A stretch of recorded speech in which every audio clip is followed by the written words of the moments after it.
vamos a iniciar lo que es el tema de quemaduras. Siguiente, por favor. Bueno, estos son los aspectos que vamos a tocar en esta exposición. Bueno, iniciando con el concepto de lo que son las quemaduras, vamos a tener que, por definición, van a ser lesiones producidas en los tejidos por acción del calor, en sus diferentes formas, ¿no? Que puede ser por energía térmica, energía radiactiva, productos químicos, energía eléctrica y energía mecánica. En este caso vamos a ver lo que es la fricción. Siguiente, por favor. Bueno, hablando un poco de la fisiopatología, siguiente. Bueno, vamos a ver que tras una quemadura se producen en el organismo una serie de mecanismos fisiológicos, ¿no? Condicionado por su gasto metabólico elevado. Esto va a ser más o menos proporcional a la magnitud de la lesión que conducirían a un daño patológico, ¿no? Iniciando, básicamente, lógicamente va a haber una alteración de la permeabilidad capilar. Una quemadura va a aumentar la permeabilidad capilar en la zona quemada, ¿no? Y de las áreas vecinas. Básicamente también va a haber un trastorno en la microcirculación con paso de líquidos, iones, de proteínas, del espacio intravascular al intersticial, y por lo tanto se van a formar edemas, que se ve favorecido por liberación de sustancias vasoactivas de la esclera, quemaduras y también en las zonas adyacentes, ¿no? Ahora vamos a ver que también va a haber la evaporización en condiciones normales, evaporamos aproximadamente un 2,8% de agua. En cambio, en condiciones de quemadura vamos a ver que esto se va a multiplicar por 10. Entonces, esto se va a deber básicamente a la pérdida del estrato dermoepidérmico, ¿no? Ahora, con respecto a las alteraciones sistémicas, vamos a ver que puede haber alteraciones hematológicas, ¿no? Por ejemplo, puede haber hemólisis dependiendo del grado de la severidad de la quemadura. Puede haber alteraciones de la coagulación, puede haber hipercoagulabilidad, también puede existir la posibilidad de que la actividad de la protrombina esté normal o puede estar ligeramente disminuida. En lo que viene a ser alteraciones cardiovasculares, lógicamente la principal va a haber hipovolemia con disminución del gasto cardíaco, ¿no? Además, esto se va a favorecer, ¿no? Por lo que viene a ser un edema, aumento de la evaporación, como ya les venía explicando. Lógicamente, en alteraciones renales vamos a tener una insuficiencia renal como liguria, ¿no? Y también podemos tener una alta tasa de infecciones, básicamente porque puede haber una contaminación endógena de la quemadura. Aproximadamente el 70-80% de la infección procede del mismo quemado. Siguiente, por favor.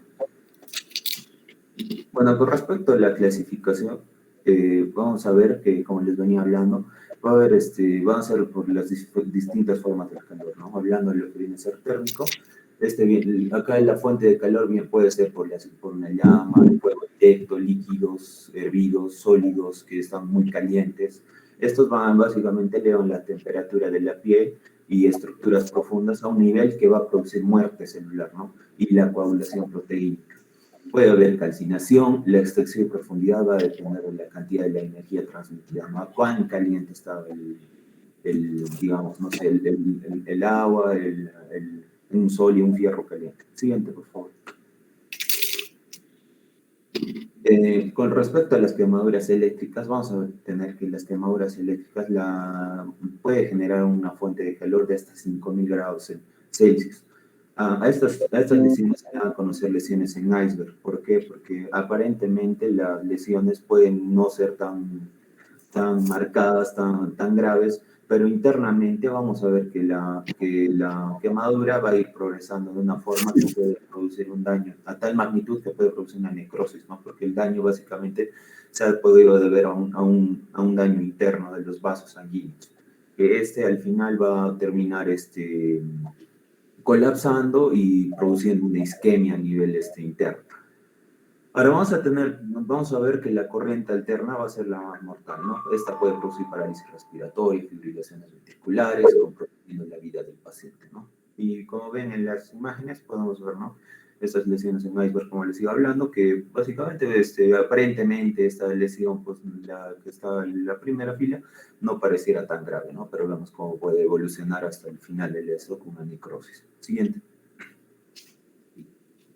Respecto a los productos químicos, vamos a tener que estos van a ser producidos por sustancias líquidas, sólidas o gaseosas, que pueden ser de origen ácido o alcalino. Todas ellas van a producir una necrosis en los tejidos, se pueden extender pueden extender su acción en profundidad durante un tiempo más prolongado. Siguiente.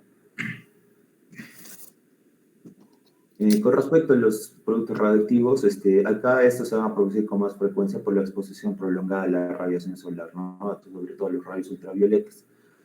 También puede haber otras fuentes artificiales de radiación, ya sean por lámparas, esas máquinas de bronceado, hay unos tratamientos radioterápicos por láser, otras radiaciones, sobre todo las más perjudiciales hay dos tipos, ¿no?, de radiación, la electromagnética y la ionizante. Entonces, en este caso, las que son más perjudiciales van a ser las radiaciones ionizantes.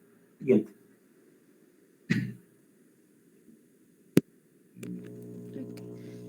Continuando con la exposición, ahora vamos a hablar acerca de los tipos de quemaduras. Bueno, básicamente vamos a hablar de tres tipos de clasificaciones: por la profundidad, por el alcance de la lesión y por la ubicación de la lesión. Hablando acerca de lo que son las quemaduras según su profundidad, vamos a decir que las quemaduras cutáneas se van a clasificar según la profundidad de la lesión tisular, y la profundidad de la quemadura va a determinar lo que es potencialmente el grado o la medida de la curación de la lesión. Según la clasificación tradicional, esta ha sido dividida en primero, segundo, tercero hasta cuarto grado, pero esto ha sido reemplazado por un sistema que refleja lo que es la necesidad de una intervención quirúrgica. Y bueno, la designación actual de la clasificación según la profundidad de la quemadura van a ser superficiales, de un espesor parcial superficial, de un espesor parcial profundo y de un espesor total. El término de cuarto grado aún se va a utilizar para aquellas quemaduras que van a ser mucho más graves y que se van a extender mucho más allá de la piel, hacia el tejido blando, subcutáneo, que también pueden involucrar en vasos, nervios, músculos, huesos o incluso articulaciones subyacentes. Las heridas por quemaduras no van a ser uniformes en profundidad, es por eso que muchas heridas van a tener una mezcla de componentes profundos y superficiales. Una evaluación precisa de la profundidad de la herida por quemadura va a ser un poco difícil al principio, ya que algunas quemaduras van a ser dinámicas, es decir, que van a progresar y pueden convertirse en heridas mucho más profundas, por lo que se va a necesitar varios días para una determinación final. La piel fina, particularmente la que se encuentra en antebrazos, en la parte media de los muslos, el perineo y las orejas, van a sufrir lesiones por quemaduras mucho más profundas de lo que aparentemente vamos a ver al inicio. Es por eso que es mejor no asumir que hay quemaduras superficiales en estas áreas. Los niños menores de 5 años y adultos mayores de 55 también van a ser mucho más susceptibles a quemaduras más profundas debido a que su piel va a ser mucho más delgada. Hablando netamente de la clasificación por la profundidad, vamos a hablar primero de las quemaduras superficiales o también llamadas epidérmicas o de primer grado. Estas van a afectar solamente a la capa epidérmica de la piel, no suelen formar ampollas, pero estas sí van a ser dolorosas, secas, rojas y que van a blanquear al momento de la presión. El dolor se va a encontrar durante los 2 a 3 días y el eritema va a disminuir. Aproximadamente al cuarto día el epitelio lesionado se va a desprender de la epidermis recién curada, y estas lesiones van a curarse aproximadamente en 6 días y no suelen dejar cicatrices o no dejan cicatrices. Un ejemplo de estas son las quemaduras solares. En la imagen podemos ver una quemadura roja que palidece a la presión, que van a ser típicas de estas lesiones superficiales. Hablando acerca de lo que es las lesiones de espesor parcial, estas quemaduras de espesor parcial implican tanto epidermis como porciones de la dermis y básicamente se van a clasificar en dos: las de espesor parcial superficial o también llamadas dérmicos superficiales o segundo grado superficial. Estas van a implicar lo que son la epidermis y porciones de la dermis, y van a formar lo que son ampollas dentro de las 24 horas entre la epidermis y la dermis. Van a ser dolorosas, enrojecidas y también van a palidecer con la presión. Van a ser estas van a curar entre 7 a 21 días y la formación de cicatrices en estas lesiones va a ser inusual, aunque sí se va a producir un cambio de pigmentación en lo que es en la piel, pero la formación de cicatrices se puede dar en casos de infección. cuando vamos a ver que en la superficie se va a acumular una capa de exudados fibrinosos o detritos necróticos, perdón, lo que va a disponer a que la herida forme una colonización bacteriana intensa y por lo tanto una cicatrización tardía. Según la Asociación Estadounidense de Quemaduras, estas van a afectar menos del 50% de la dermis. La otra clasificación de las quemaduras de espesor parcial van a ser las del grado profundo o dérmico profundas o de segundo grado profundo. Estas se van a extender a lo que es la dermis más profunda. Van a dañar lo que son los folículos pilosos y el tejido glandular. Van a ser dolorosos, pero esto solo a presión y casi siempre van a formar ampollas. Suelen estar húmedas o secas y cuando están secas van a tener el aspecto de una cera y van a tener una coloración moteada variable que va desde blanco irregular hasta rojo. Estas lesiones no van a blanquear con la presión. Y bueno, según la Asociación Estadounidense de Quemaduras, van a afectar a más del 50% de la dermis. Si se logra prevenir lo que es la infección y vamos a permitir que estas heridas cicatricen espontáneamente sin injertos, lo más probable es que sanen entre 2 a 9 semanas. Estas quemaduras van a causar invariablemente lo que son las cicatrices hipertróficas. Y bueno, es importante saber que una quemadura profunda de espesor parcial que no va a cicatrizar en 2 semanas va a ser funcional y cosméticamente equivalente a una quemadura de espesor total. Es por lo tanto que va a ser un poco difícil la diferenciación de quemaduras de espesor total con las quemaduras de espesor profundo. Hablando acerca de las quemaduras de espesor total o subtérmicas o de tercer grado, estas van a extenderse y van a destruir todo lo que son la capa de la dermis y a menudo van a lesionar el tejido subcutáneo adyacente. Estas lesiones suelen presentar escaras que van a comprometer lo que es la viabilidad de una extremidad o del torso si esta va a ser circunferencial. Van a ser anestésicas o hipoestésicas, o sea, van a perder la sensibilidad o va a haber una pérdida total o una ausencia de esta. La apariencia de la piel va a variar desde un color blanco ceroso hasta un gris coriáceo o carbonizado y negro. La piel no va a presentar elasticidad y esta tampoco va a blanquear con la presión. Aquí vamos a poder ver la coloración de estas lesiones, que es un blanco ceroso o gris coriáceo, que va a ser típica de estas lesiones. Estas quemaduras pálidas de espesor total van a simular lo que es una piel normal, pero ¿cómo le vamos a diferenciar? Es que estas lesiones no van a palidecer con la presión. Entonces decimos que la característica que van a diferenciar las quemaduras de espesor parcial de las de espesor total es que van a tardar algún tiempo en desarrollarse. Al momento de sacar lo que son las escaras o al momento de separarlas, vamos a ver un lecho sin cicatrizar del tejido de granulación. Y muchas veces estas lesiones sin cirugía van a cicatrizar por contractura de la herida con una epitelización alrededor de los bordes de la herida. Ahora vamos a hablar acerca de lo que son las ¿Aló? ¿Escuchamos? Sí, escuchamos. Ya, doctor. Ahora vamos a hablar acerca de lo que son las quemaduras de extensión a tejidos profundos a las de cuarto grado. Bueno, estas lesiones van a ser mucho más profundas y como ya se dijo, pueden ser potencialmente mortales. Se van a extender a través de la piel y hasta los tejidos blandos subyacentes y estas pueden afectar lo que son músculos o huesos. No van a ser dolorosas y no van a curar salvo con cirugía y siempre van a dejar cicatriz. Entonces acá tenemos una tabla de lo que son las clasificaciones de las quemaduras según la profundidad de la lesión.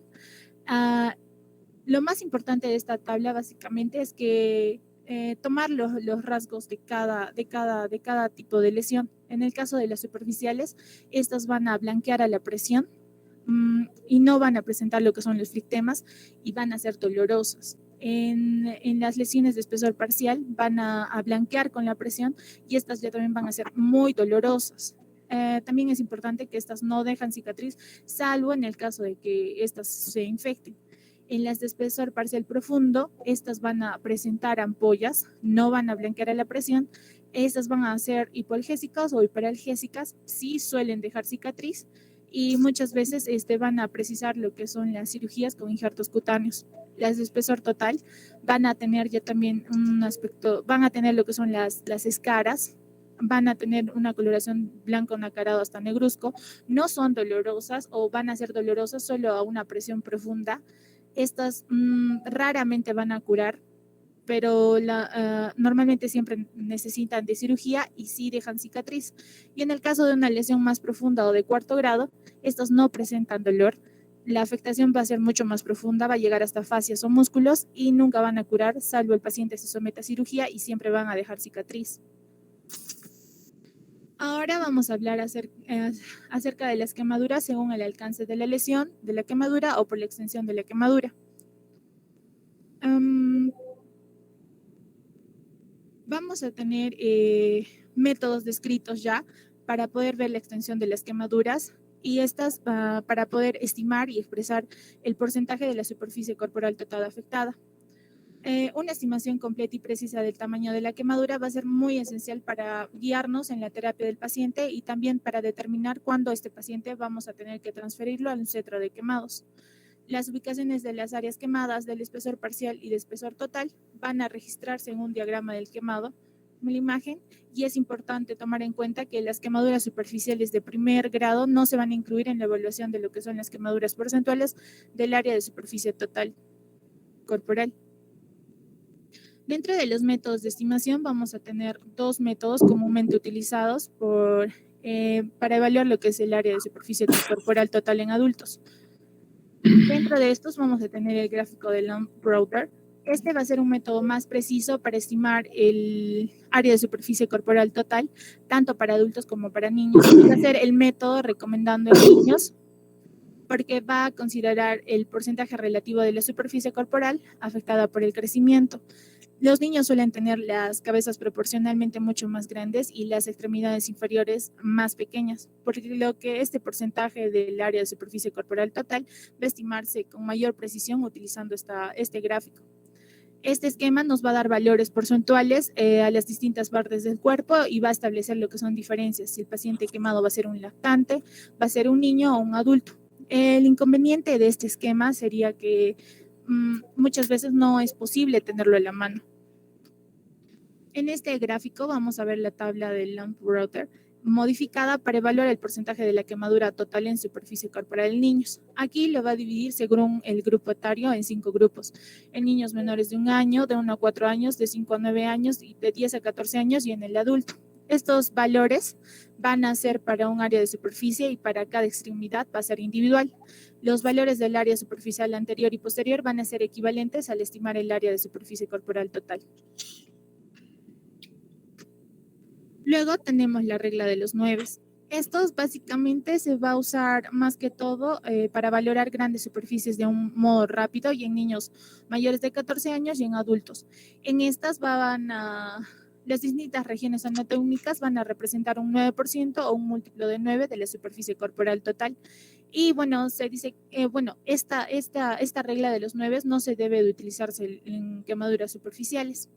En aquí, la cabeza y cuello va a tener un porcentaje de 9%. El tronco y la espalda van a tener un porcentaje de 18% respectivamente. Las extremidades superiores, cada extremidad va a tener un porcentaje de 9% y las extremidades inferiores, cada extremidad va a tener un porcentaje de 18% y al área genital se va a dar un valor del 1%. Por último, se presenta lo que es el método de la palma. Este básicamente se va a utilizar en quemaduras irregulares y poco extensas. Se puede utilizar en cualquier edad y básicamente se va a calcular sabiendo que con la palma del paciente. Se dice que desde el borde de la muñeca hasta la punta de los dedos va a equivaler al 1% de la superficie corporal total. Y si solo vamos a tomar en cuenta desde la muñeca y toda la palma sin incluir lo que son los dedos, va a equivaler al 0.5% de la superficie corporal total.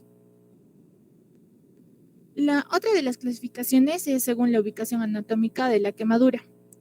La ubicación de una quemadura a menudo se va a dirigir lo que es el tratamiento y según las localizaciones de las áreas quemadas se va a considerar graves y de gran importancia aquellas quemaduras que se van a encontrar en cara, cuello, extremidades, genitales y pliegues extensores, así como aquellas quemaduras que van a ser grandes en otras áreas del cuerpo y que van a estar asociadas a otras lesiones por inhalación. En el caso del tracto respiratorio, los gases sobrecalentados van a provocar quemaduras en el sistema respiratorio. Más comúnmente, estas lesiones se van a producir por el humo que va a ejercer sus efectos a través de lo que es la irritación química local.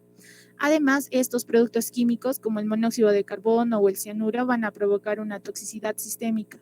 La lesión térmica directa del humo caliente generalmente lo que va a quemar es la faringe, mientras que el vapor va a quemar incluso las vías respiratorias debajo de la glotis.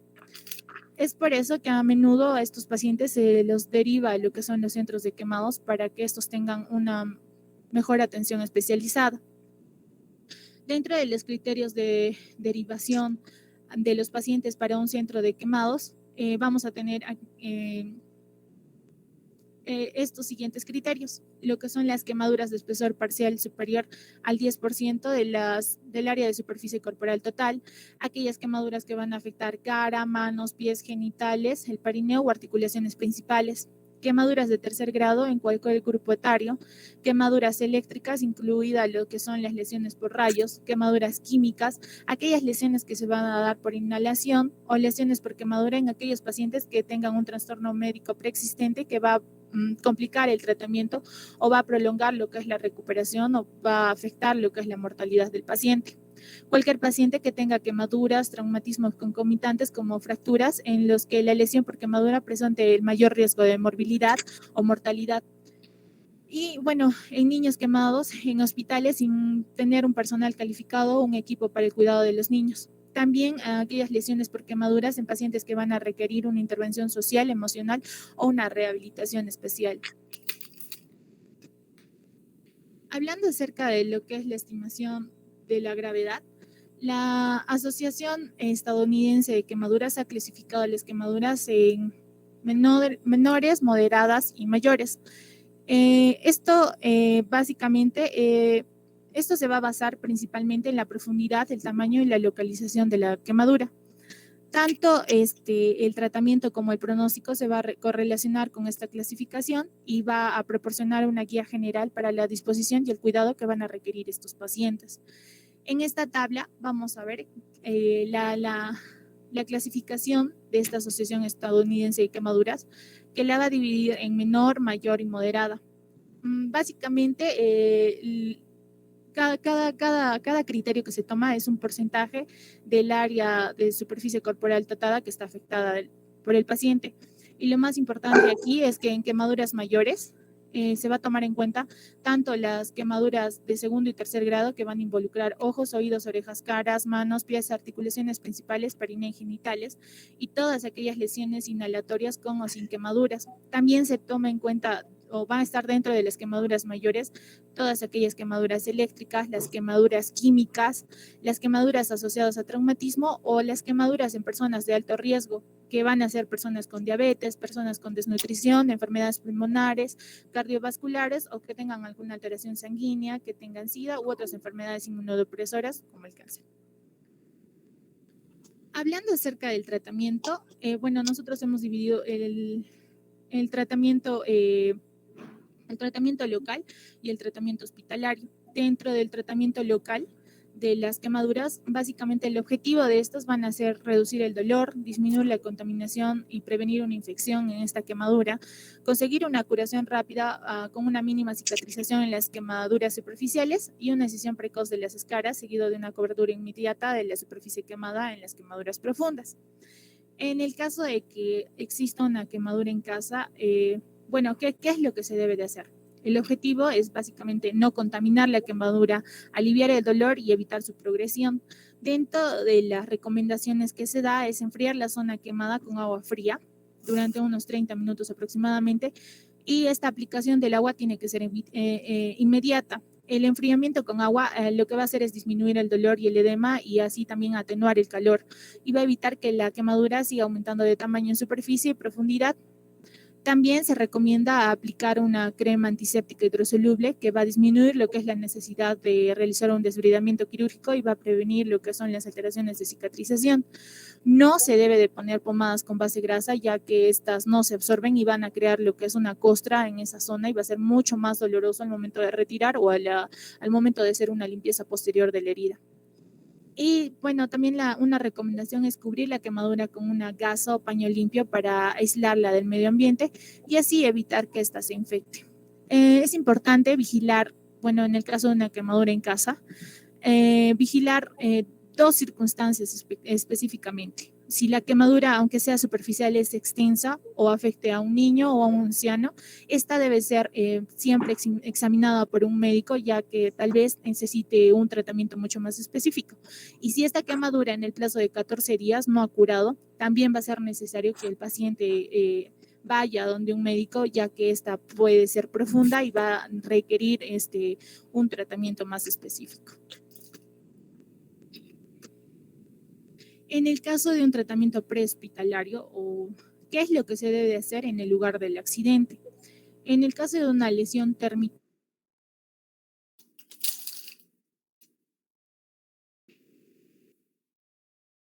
¿Qué pasó?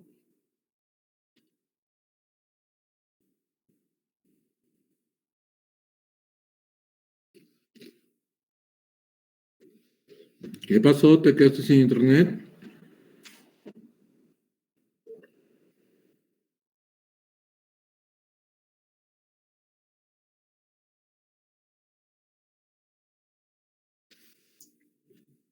Hola, hola, hola.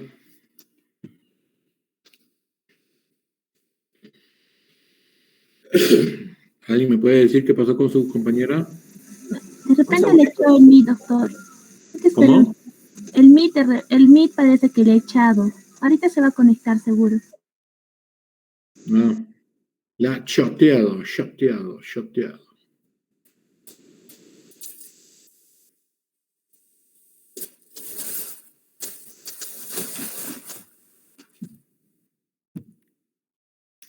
Ya está entrando, doctor, ya hablé con él. Ok.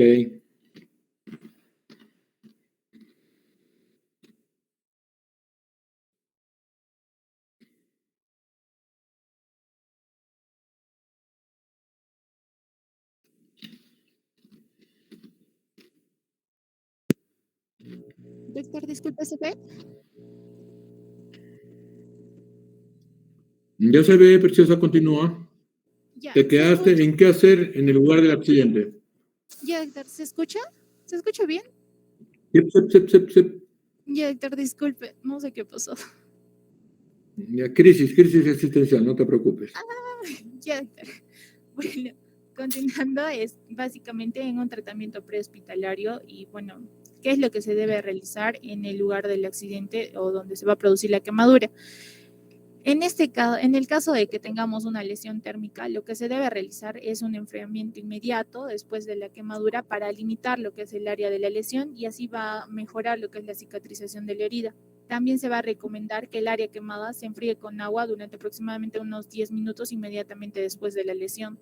No se debe de aplicar hielo y siempre debemos evitar que el paciente llegue a la hipotermia y asimismo en el caso de que al paciente se le debe retirar lo que es la ropa quemada y las joyas. En el caso de lesiones químicas, se debe retirar totalmente la ropa y se debe proceder a la irrigación total con agua. Esta debe ser inmediata y profusa, intentando eliminar el agente por arrastre. Y en el caso de una lesión eléctrica, lo que se debe de hacer es separar inmediatamente del contacto eléctrico por medio de algún aislante y desconectar la fuente de suministro eléctrico.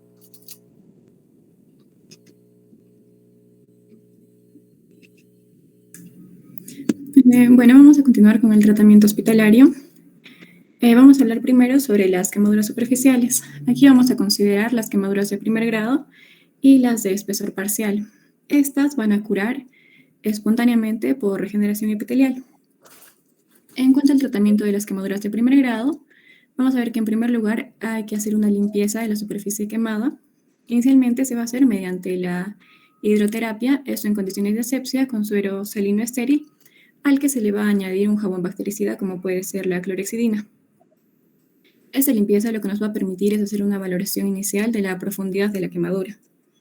También va a ser necesaria la analgesia e incluso a veces la sedación anestésica, porque se va a proceder a la fricción de la superficie quemada con una compresa estéril y grandes cantidades de solución salina estéril. A esto le llaman el cepillado de la herida, que va a conseguir eliminar todos los cuerpos extraños, como restos de vestido, tierra, e incluso también los restos cutáneos necróticos. Siguiente, por favor. Bueno, en caso de que hayan ampollas, es preferible dejarlas intactas porque estas van a acelerar la curación al conservar húmeda la superficie de la herida y además también van a disminuir el riesgo de infección. Esto porque se va a preservar la barrera cutánea y bueno, las cicatrices también en estos casos van a ser menos profundas. Bueno, estas quemaduras se deben de desbridar diariamente y cada 3 a 5 días deben de ser reevaluadas por el cirujano. Las quemaduras de primer grado no van a requerir generalmente un tratamiento tópico específico, pero para disminuir el dolor sí se pueden administrar antiinflamatorios no esteroideos o incluso también pomadas con aloe vera. Y bueno, finalmente se debe de poner un apósito seco. Siguiente, por favor. Bueno, en cuanto al tratamiento de las quemaduras de espesor parcial superficial, bueno, además de que se va a hacer el desbridamiento quirúrgico, este tipo de quemaduras van a necesitar un tratamiento tópico específico. Esta va a consistir principalmente en crear un medio ambiente húmedo, lo cual va a ayudar a disminuir el dolor y también va a favorecer a la curación de la lesión. Para esto van a existir varias posibilidades. Se puede aplicar un agente antimicrobiano tópico, se puede colocar un apósito oclusivo seco, biológico o sintético, o en el caso de que se trataran de quemaduras que liberan gran cantidad de exudado, hay que aplicar apósitos hidrocoloides absortivos. Siguiente, por favor. Bueno, anteriormente se utilizaban agentes tópicos con plata para el tratamiento de las quemaduras, ya que la plata se comportaba como un agente bactericida. Utilizaban lo que era, por ejemplo, el nitrato de plata, pero lo dejaron de usar porque producía toxicidad e irritación celular. Lo que actualmente se utiliza es, bueno, se han diseñado apósitos sintéticos que reducen la toxicidad de la plata al liberarse lentamente y en pequeñas cantidades, pero de forma continua. Estos van a ser eficaces para la reducción del dolor y también para la mejoración de la para mejorar la curación. Por ejemplo, podemos utilizar el Acticoat, que es un apósito que bueno, nos va a proporcionar una cobertura antimicrobiana durante 3 hasta 7 días. Y bueno, también se va a disponer ahora de mallas de silicona que se van a adherir suavemente a la superficie de la herida y van a permitir la salida de los exudados, consiguiéndose así una curación más rápida. Siguiente, por favor. En cuanto a las quemaduras profundas o de espesor total, primero se va a iniciar con el desbridamiento, al igual que en las quemaduras superficiales. También se va a realizar la limpieza, ya que, bueno, en este caso va a consistir en obtener una óptima cicatriz, ya que al eliminar los cuerpos extraños y los restos necróticos van a poder acelerar la reparación del tejido. Luego también la cura oclusiva con antimicrobiano tópico y la decisión precoz quirúrgica de la escara, esto entre las 24 horas hasta el 5º día. Y bueno, no va a consistir en la extirpación tangencial del tejido quemado. Este se va a resecar de forma secuencial, ¿no? En la piel, la grasa, músculo. Siguiente, por favor. Bueno, en cuanto a la decisión tangencial, esta se suele realizar en las quemaduras profundas de espesor parcial. Va a consistir en la extirpación quirúrgica de las capas sucesivas a la zona quemada hasta llegar a la dermis visible. Esta va a implicar la eliminación de toda la zona quemada hasta la capa de tejido celular subcutáneo o de la fascia visible. Ya en el caso de que se haya producido un síndrome compartimental por la quemadura profunda que afecte el tórax, el abdomen o las extremidades, se debe de realizar una escarotomía o fasciotomías de urgencia. En cuanto a la escarotomía, esta va a consistir en una incisión quirúrgica realizada a través del tejido necrótico, o sea, de la misma escara.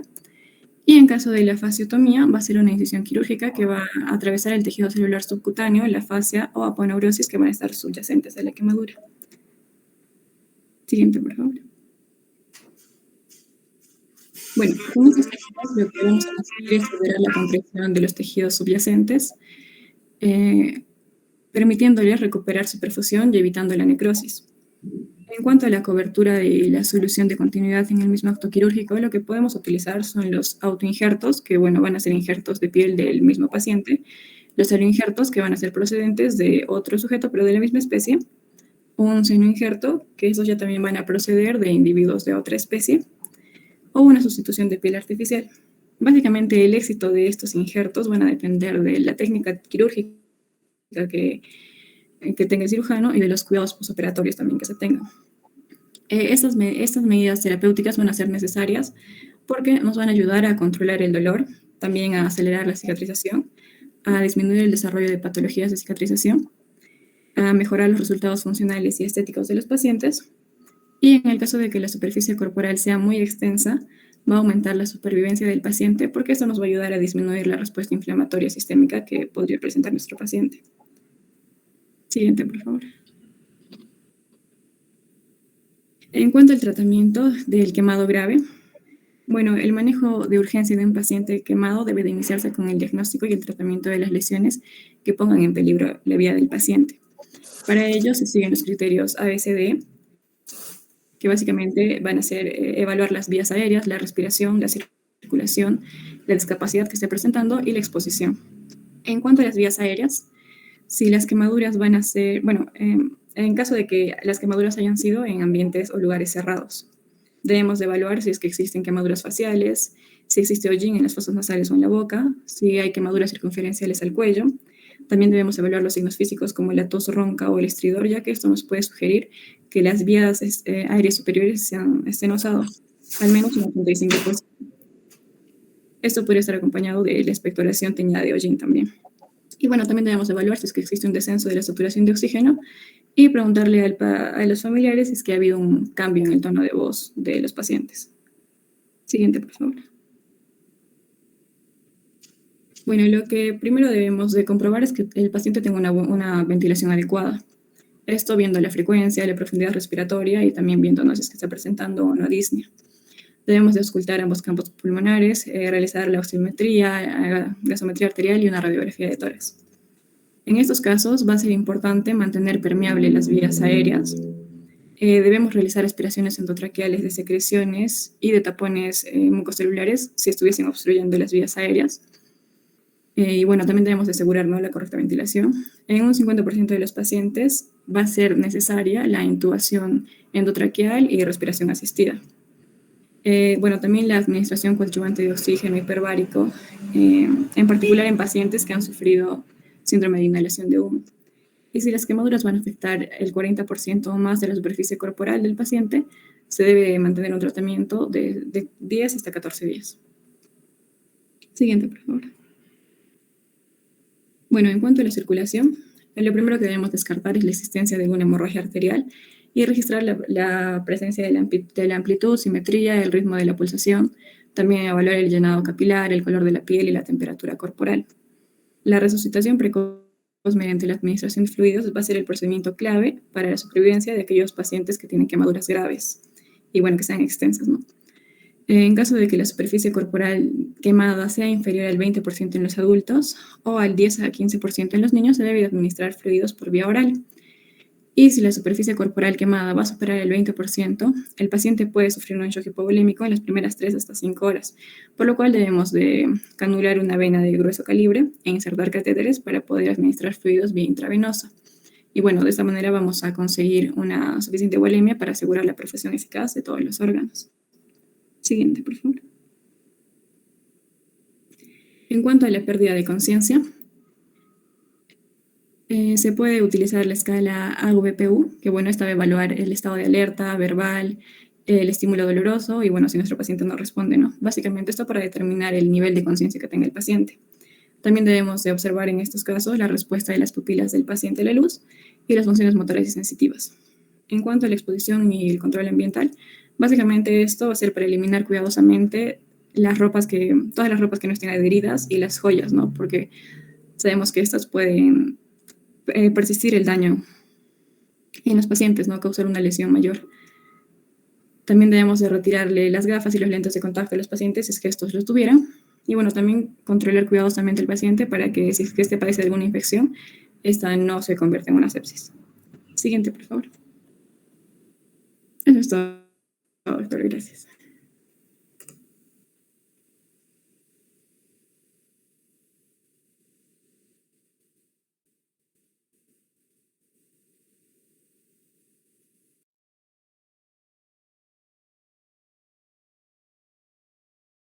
No se escucha, doctor. Disculpen. Me ha gustado entre todas la exposición porque ha sido bastante concisa y directa y al punto. No nos ha dado muchos términos y muchas cosas que nos pueden, que más que todo nos atolondran, ¿no? Pero hay varias cositas que me gustaría que me aclaren. ¿Por qué se dice una quemadura en iceberg a las quemaduras eléctricas? Sí, doctor. Bueno, básicamente lo que hemos revisado en la bibliografía, la quemadura eléctrica, bueno, la electricidad es un flujo, ¿no?, de electrones que incluso puede llegar hasta los 5000 grados. Básicamente esta electricidad dentro de nuestro cuerpo, como ya sabemos, es conductor, va a transformarse en energía térmica. Y esta energía térmica va a ser la que va a calcinar los vasos sanguíneos. Estos vasos sanguíneos, ¿por qué se llaman iceberg? Porque, como les venía explicando, aparentemente la lesión puede no ser grave a un inicio, ¿no?, digamos en el brazo, pero va pasando, va evolucionando como que la quemadura, y el paciente va notando que empieza a ponerse negro la mano, o sea, básicamente se empieza a necrosar. Básicamente el daño ha sido tan grave internamente hacia los vasos sanguíneos que estos vasos ya no, es como que se colapsaran y ya no proporcionan el debido flujo sanguíneo adecuado y produce isquemia, y esa isquemia produce necrosis. Ya. En otras palabras, lo que se ve por fuera es solo la punta del iceberg, porque el daño interno es mucho mayor. Así es, doctor. Preguntándote en tal sentido, ¿qué tejidos ofrecen más resistencia a la electricidad y qué tejidos ofrecen menos resistencia a la electricidad?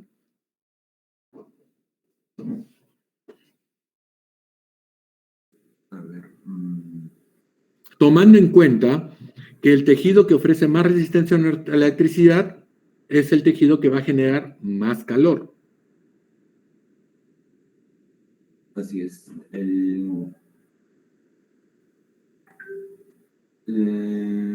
A ver, la resistencia de cada tejido es directamente proporcional al grado de la lesión. O sea, No me cuentes de directo, no me cuentes. Entonces, tomando eso en cuenta, la piel proporcionaría más resistencia. Y el tejido muscular, los vasos sanguíneos, el endotelio tendría menos resistencia al flujo de electrones. A ver, chicas del grupo, apoyen a su compañero. Doctor, bueno, según yo que he leído, el tejido que va a dar mucho más resistencia va a ser lo que son los huesos, la grasa y tendones, y va a dar una resistencia intermedia a lo que es la piel seca. Y la que va a tener mucho menor resistencia van a ser músculos, nervios, vasos, como dijo mi compañero.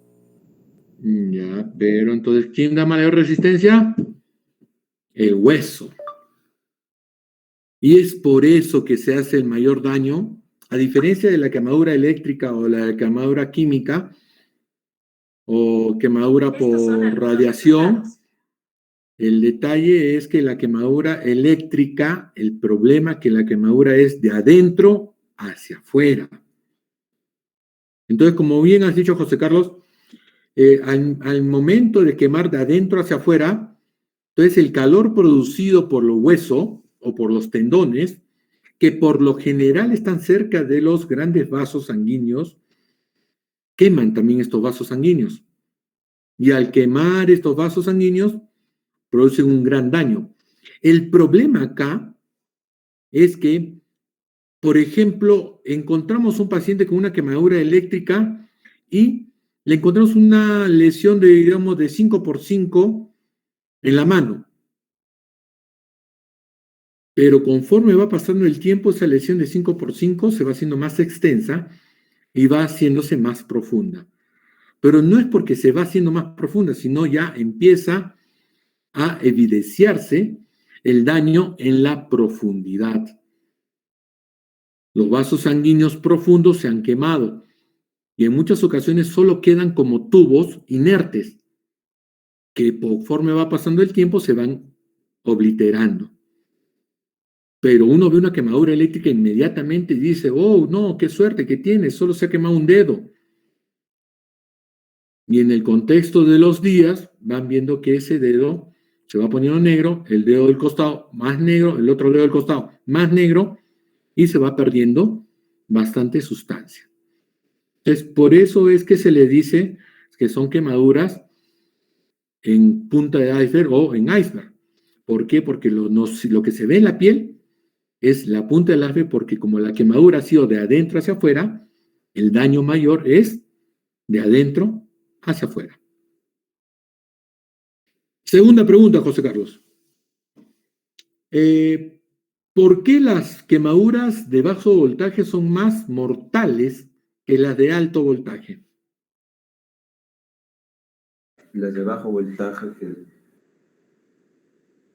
en la exposición les dije que la corriente alterna era la más mortal porque, bueno, tiene algo que ver con lo que viene a ser la parálisis respiratoria y lo que viene a ser las taquicardias el daño cardíaco básicamente, ¿no? Que viene, lo que leímos fue que en el periodo refractario relativo, cuando hay una mayor intensidad, se puede producir una extrasístole, entonces ahí puede haber alguna alteración, ¿no? En lo que viene a ser el ritmo cardíaco y produciendo una taquicardia ventricular en el paciente y por eso sería más mortal. Ya, aclarando tus conceptos. Disculpa la comparación, pero me has recordado lo que me ha dicho, a lo que habla Castillo. Está bien, sí te entiendo que has leído toda esa parte, pero me parece que no has aclarado bien los conceptos.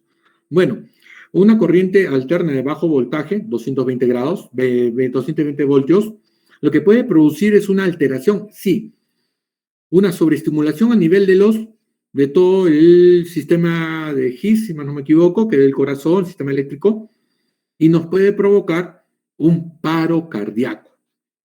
Tan simple como eso. Ese pequeño choque que no produce mayor daño externo nos puede producir un paro cardíaco. Y eso sí, si nadie ha estado cerca, el paciente murió. ¿Cómo solucionamos eso? Gracias a Dios, generalmente ustedes han visto algunas películas, bueno, en mi época he visto varias películas con eso, espero que ustedes hayan visto, en las cuales cuando el paciente lo ven con un paro cardíaco o que está muriéndose y que no funciona su corazón, hace un fuerte golpe en la región external, como tratando de reactivar su corazón. Un fuerte golpe, como con el puño cerrado, y eso provoca una estimulación por el golpe y pueda reactivar la función cardíaca. Tan fácil como eso. O masajes cardíacos, ¿no? Pero yo me acuerdo que mi maestro, el doctor Bueno Tizón, siempre decía a todo paciente que tenía ese tipo de quemadura y con paro cardíaco, lo primero que tiene que hacerle es su golpe en el pecho. Y puede ser eso suficiente para revivirlo. Ya.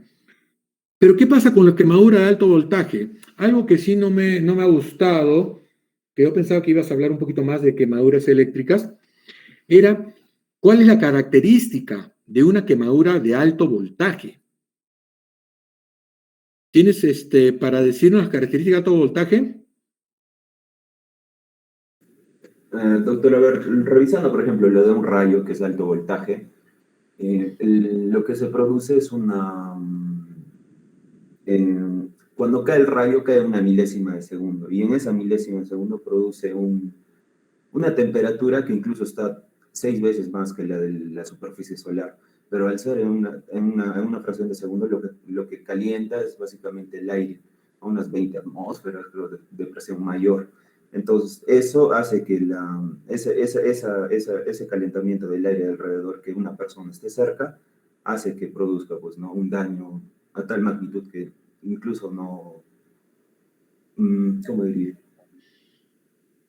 Que no sobreviva, pues, ¿no? Básicamente. A eso se le denomina la deflagración. La deflagración. Bueno, te comento, más que todo, para que todos estemos enterados sobre este punto. Las quemaduras de alto voltaje generalmente las vemos por estos cables de alta tensión. En muchos sitios, especialmente zonas altas, donde las casas crecen en forma indiscriminada, en forma poco ordenada, y en que en los techos se mezclan cables de internet, cable de luz, cable de teléfono, cable de todo un poco, y realmente no sabemos qué cable es cuál, o para qué funciona uno u otro.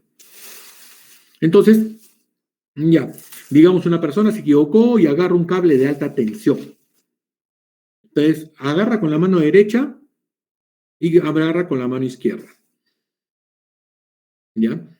Entonces, tenemos punto de entrada de la electricidad. La electricidad por el cable, pasa por el cable, perfecto.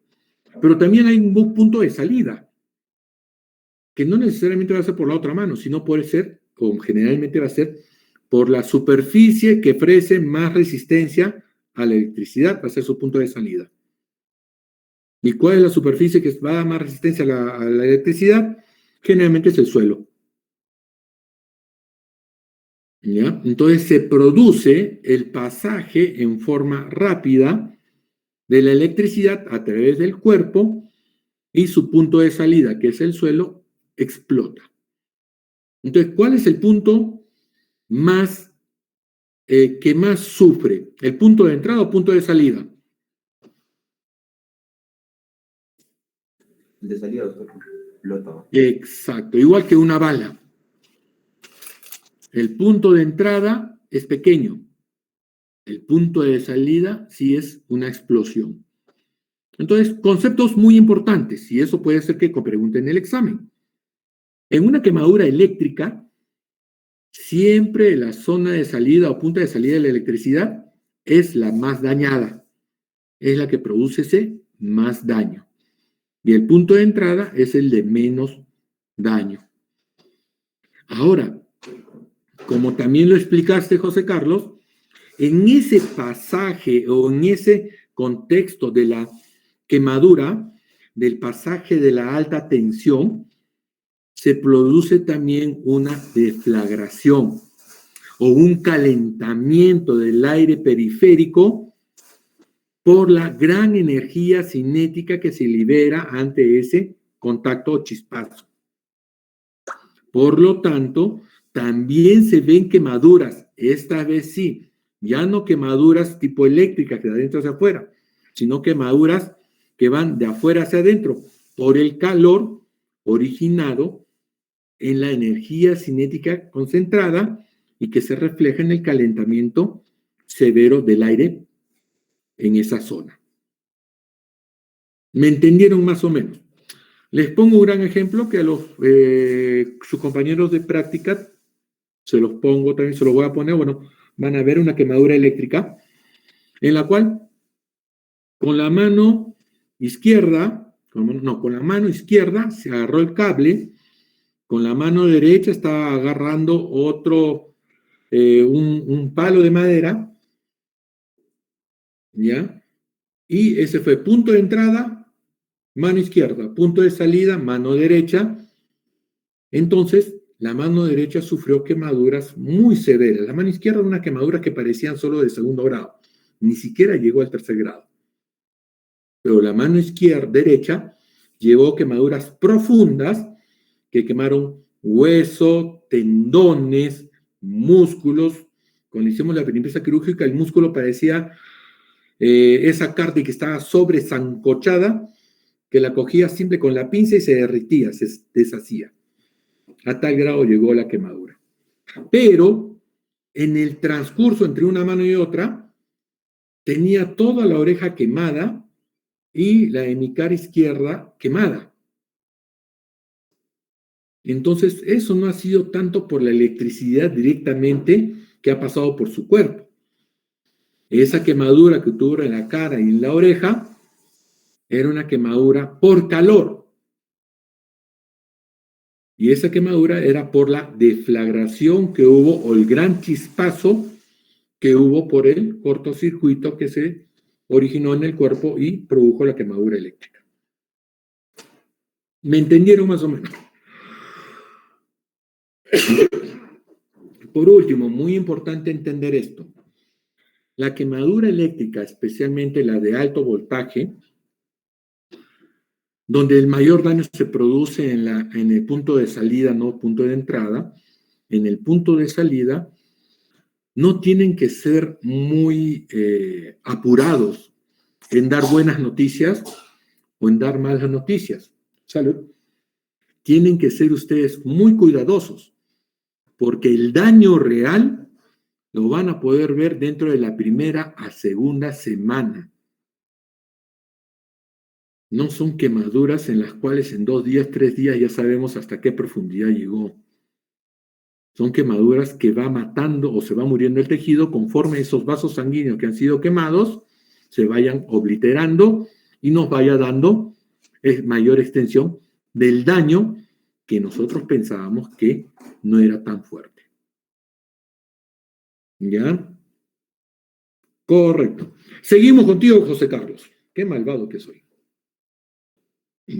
Dame ejemplos de quemaduras por álcalis. La soda cáustica, doctor. ¿Qué es la soda cáustica? Bueno, es un compuesto industrial que usan para limpiar tuberías, me parece, pero es una sustancia alcalina. Ajá, y altamente corrosiva, ¿no? Así es. ¿Otro ejemplo? Chon, chon, chon, chon. Entonces, Chon, chon, chon, chon.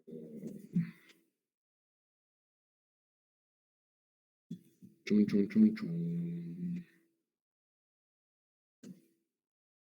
más que todo esos productos industriales para los baños, ¿no? Que usan para limpiar lo que viene a ser las fraguas, lo que viene a ser también no me recuerdo el nombre ahorita. El más común, el hipoclorito de... Bueno, lo que viene a ser la famosa... la lejía. La famosa lejía. ¿Por qué te vas a buscar los nombres más raros si tienes la lejía a la punta de la mano? Ok. Siguiente pregunta. ¿El dolor en una quemadura representa la profundidad del daño? ¿Verdadero o falso? Falso, doctor. Ajá. ¿Por qué? Explica a su compañero, ¿por qué? Doctor, A ver, primero. A ver, José Carlos, que es el que tiene la primera opción de respuesta. Bueno, según mi punto de vista, si la quemadura es más grave y más extensa, ha dañado los nervios periféricos. Por lo tanto, estos nervios dejan de funcionar y no producen ya dolor. Ese es un punto muy importante. Josmara, ¿algo que agregar? no, doctor. Era básicamente lo mismo y, bueno, según la clasificación, como se observa, las características, la sensación que se produce según cada tipo de lesión en los diferentes grados, las lesiones mucho más profundas o las de 4º grado no presentan duele. dolor. Mientras más superficial, más duele, ¿no? Sí, el término es superficial, más duele. Ya, perfecto. Bueno, ahora, hablando sobre los métodos de medición de la extensión de la quemadura, realmente la de los 9 es la más utilizada bajo todo punto de vista. Personalmente más me gusta utilizar la de la palma de la mano. ¿Ya? En los servicios de quemadura, por ejemplo, en el hospital regional, sí les gusta utilizar la forma de siempre me olvido ese condenado, de Van Lauden, ¿no? Sí, doctor. Ya que tiene un montón de porcentajes, fórmulas de acuerdo a la edad, de niños, menores, mayores, muy complejo, personalmente hablando. Entonces, algo a recordar muy bien es que, y deben aclarar bien esa parte, que el método de la palma es la palma del paciente, por favor. No es la palma del examinador, sino tomar en cuenta la palma del paciente. Y es la palma completa, con dedos y todo. No es solo la región palmar, sino la palma de la mano del paciente. ¿Ya? A ver, ¿qué otra anotación hice?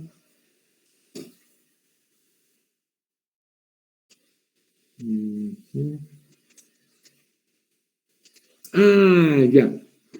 Dentro de lo que punto que hablaron de la quemadura respiratoria, muy importante, lo dijiste, pero no lo dijiste en forma tan insidiosa como para que se nos quede en la cabeza. La quemadura respiratoria, ¿cuáles son los signos de sospecha? Quemadura respiratoria, generalmente, cuando el paciente no recién lo encontramos, es quemadura de las vellosidades de las fosas nasales o quemadura alrededor del ala nasal. Entonces eso nos da un indicio que podría haber quemaduras de vía respiratoria. Pero el daño de la vía respiratoria no es por la temperatura del aire que ha entrado. El daño generalmente en pulmones, no estoy hablando de la vía respiratoria alta, estoy hablando de las vías respiratorias bajas. El daño pulmonar principalmente es por la combinación de los químicos con el agua de los alveolos y de los bronquios o bronquiolos. Y al haber la combinación de la sustancia química con los alveolos, con el agua del tracto respiratorio, se forman ácidos. Y esos ácidos producen daño. Y ese es el porqué de la quemadura respiratoria. El daño pulmonar, y repito, daño pulmonar es debido principalmente por los químicos. El daño de vías respiratorias altas sí puede ser por la alta temperatura del aire que respiran, pero el daño pulmonar es principalmente por los químicos, es un daño químico, no es un daño por calor.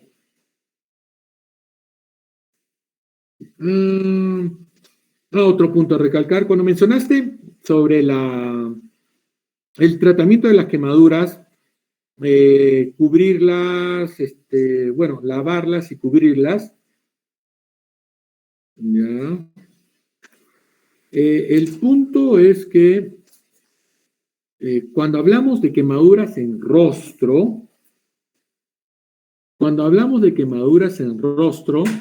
tenemos que ser conscientes que generalmente en el rostro no hay que poner mayor cantidad de gasas.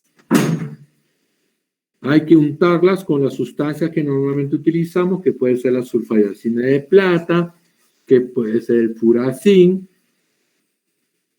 lidocaína pura, pero no colocar gasas en rostro, porque lastimosamente cuando estas gasas se pegan, al tratar de sacarlas, les puede producir más daño en vez de beneficio.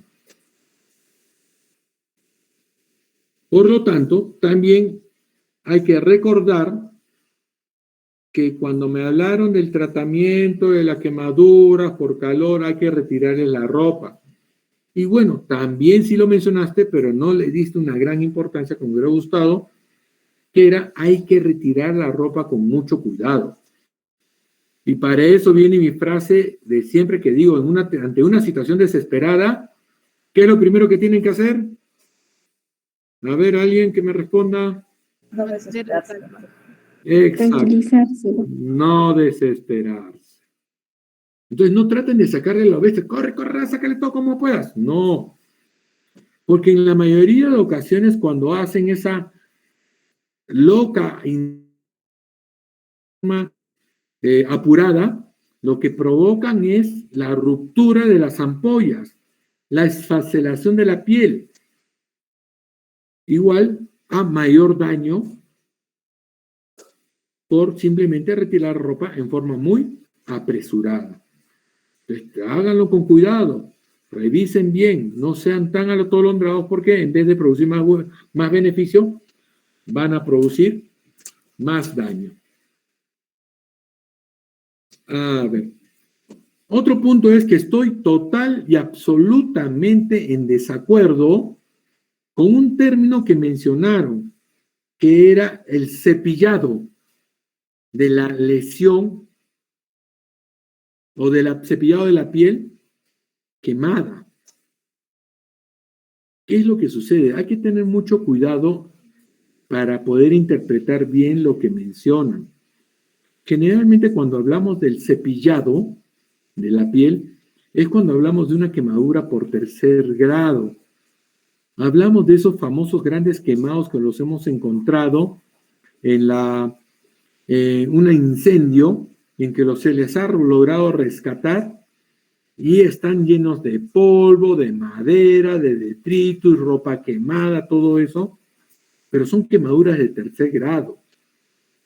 Si ustedes a una quemadura de segundo grado superficial o una quemadura, una quemadura superficial, le hacen un cepillado, lo que están haciendo es provocar más daño. No están provocando más beneficio, están provocando mucho más daño. Y hacen que una quemadura de segundo grado superficial se convierta en una quemadura de tercer grado, simplemente por esto de raspar. Actualmente en el tratamiento de las quemaduras ya no hay que ser tan agresivo. Entonces, personalmente no recomiendo que una quemadura de segundo grado o de espesor parcial, superficial o profundo, se les haga el famoso cepillado. Se les tiene que lavar con abundante agua, abundante jabón. Tampoco recomiendo mucho la clorexidina en ese sentido. ¿Por qué?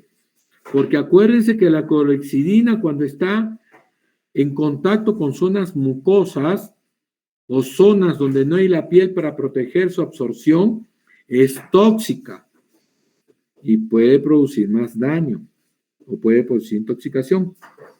Puede ser con cualquier jabón. Personalmente, cualquier jabón de pepa, cualquier jabón que encuentren, hagan un buen lavado con abundante agua. Tratar de ser agresivos. Ustedes se imaginan en una quemadura de segundo grado con bastantes ampollas en el brazo y que le hagan la técnica del cepillado, ¿qué es lo que va a producir? La ruptura de dichas ampollas y la esfacelación y exposición de tejido dañado. Consecuentemente, van a arriesgar a que el paciente se pueda infectar de manera más sencilla por haber esfacelado o quitado su capa de protección. Entonces, me parece que se han confundido algunos términos con respecto a la forma de curación, heridas superficiales profundas, o herida grave, o quemadura grave que diga, o quemadura leve o moderada. Y soy reiterativo, no dañen la piel más de lo que se ha dañado. ¿Ya? Generalmente cuando hablamos del cepillado hablamos de quemadura de tercer grado. ¿Ya?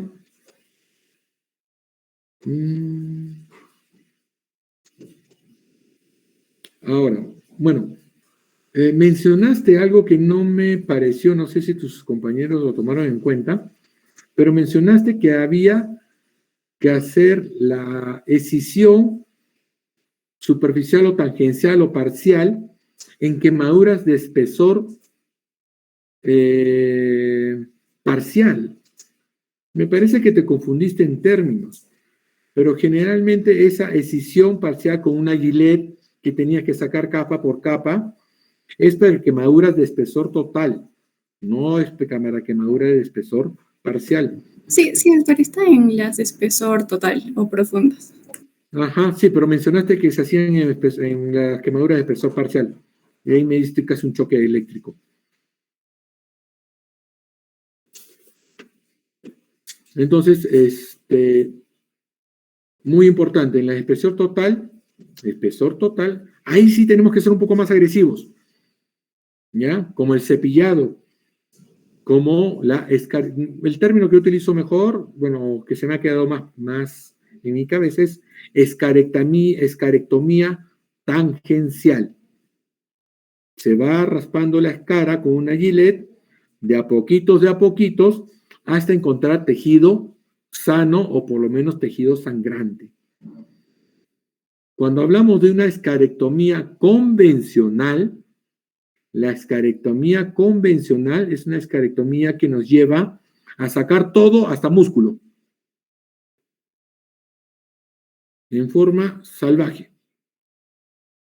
O el término que utilizo, a lo bestia. Directo, vas, cortas y sacas hasta músculo y dejas el músculo para que el músculo que sea un tejido vivo y que acepte un buen injerto de piel. ¿Ya? Entonces la escarectomía total es mucho más profunda. La escarectomía tangencial o escisión parcial es con una gilet ir sacando de capa en capa. ¿Correcto? Bueno, ¿alguna duda, miedo, temor, pánico, terror?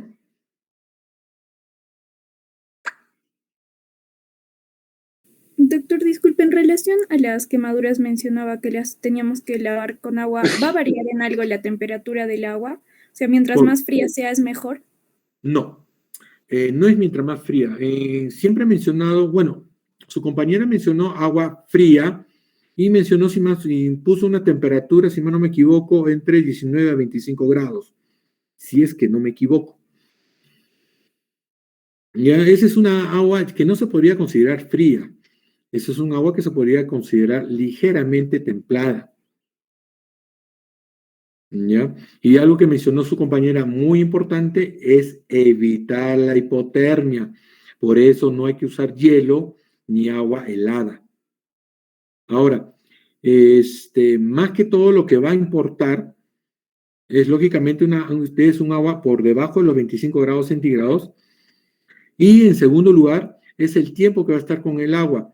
Acuérdense que el agua absorbe bastante el calor, entonces lo que hace es enfriar esa superficie sin dañar. Porque algo, y ya me hiciste recordar, que no mencionaron es las quemaduras por frío.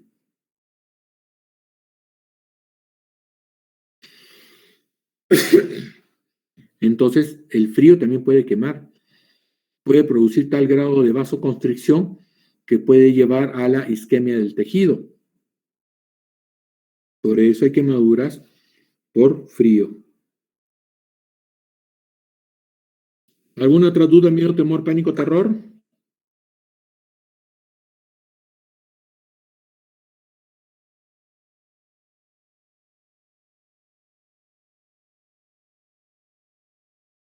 ¿Todo está bien?